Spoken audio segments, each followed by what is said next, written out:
আমাদের মেলার মূল আকর্ষণ হচ্ছে মিষ্টি। তার কারণ হচ্ছে হাতিপোতা গ্রামের যারা কারিগর আছে তারা 5 টাকা থেকে শুরু করে 2000 টাকা পিসের মিষ্টি বানায়। এখানে যেমন 5 টাকার পিসের মিষ্টি হয়, আবার 2000 টাকার পিসের মিষ্টিও হয়, 1000 টাকার পিসের মিষ্টি হয়।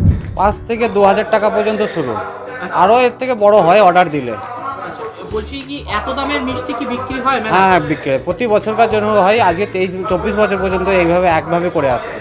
কতক্ষণ লাগে এই 2000 টাকার মিষ্টিটা তৈরি করতে? 3 ঘন্টা লাগে। 3 ঘন্টা সময় লাগে? হ্যাঁ। আচ্ছা, বলছি এত দামের মিষ্টি, এই দামের মিষ্টি বিক্রি হয় এখানে? হ্যাঁ, হয়। আচ্ছা, আগে কত টাকা দামের মিষ্টি হাইস্ট? আগে হাইস্ট হতো 1500, 500, 1000। এখন এই 4 বছর ধরে 2000 পর্যন্ত হয়। মিষ্টি তো উপকরণ অরিজিনাল ছানা থাকে, ছানার সাথে ময়দা একটু হালকা সিবিকও দিতে হয়, আমল একটু দুধ দিতে হয়। এইসব দিয়ে মানুষটাকে আগে ঘষে নিতে হয়, ঘষে নিয়ে জিনিসটাকে সুন্দর পালিশ করতে হয়, পালিশ করে রস তৈরি করতে হয়। রসটা হাতে টান দেখতে হয়, টান দেওয়ার পরে রসে দিয়ে মালটা আস্তে আস্তে হওয়াতে হবে। কতটা দামি মাল, মালটাটা রিস্কের ব্যাপার আছে। কতক্ষণ সময় লাগে এটা হতে? প্রায় 2 ঘন্টার উপর লাগে।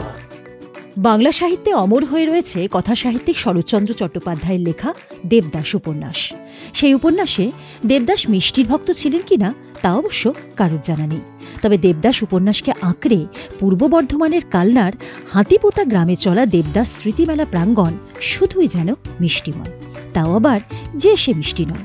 500 টাকা থেকে শুরু করে 2000 টাকা পিস দরের এক একটা পেল্লাই মিষ্টি সেই মেলায় বিক্রি হচ্ছে, যার স্বাদ নিতে বহু মানুষের ভিড় উপচে পড়ছে মেলা প্রাঙ্গণে।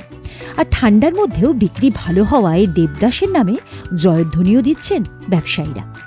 মঙ্গলবার থেকে হাতিপোতা গ্রামে শুরু হয়েছে 24তম বর্ষের দেবদাস স্মৃতিমেলা। 20 জানুয়ারি পর্যন্ত এই মেলা চলবে। আয়োজকেরা জানিয়েছেন, দেবদাস স্মৃতিমেলা ঘিরেই এখন মাতোয়ারা গোটা হাতিপোতা গ্রাম। আয়োজকদের তরফে রেজাউল মোল্লা জানান, কথা সাহিত্যিকের প্রয়াণ দিবসকে স্মরণ করে তারা দেবদাস স্মৃতিমেলা ও উৎসবের আয়োজন করে থাকেন।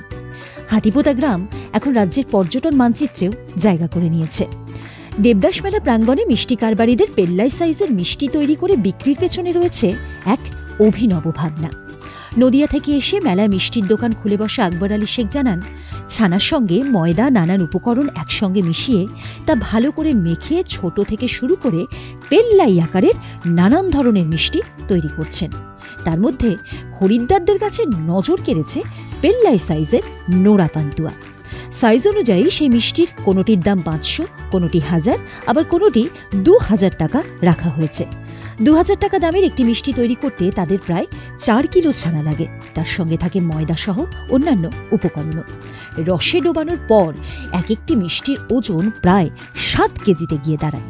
আকবর আলীর দাবি, এত বেশি দাম হলেও স্বাদে ও আকারে চমকপ্রদ অমন মিষ্টি অন্য কোথাও তেমন একটা বিক্রি হয় না। তাই দেবদাস মেলায় ওই পেল্লাই সাইজের মিষ্টি বিক্রি হচ্ছে দেদারে। বর্ধমান থেকে প্রদীপ চট্টোপাধ্যায়ের রিপোর্ট, উত্তরবঙ্গ সংবাদ।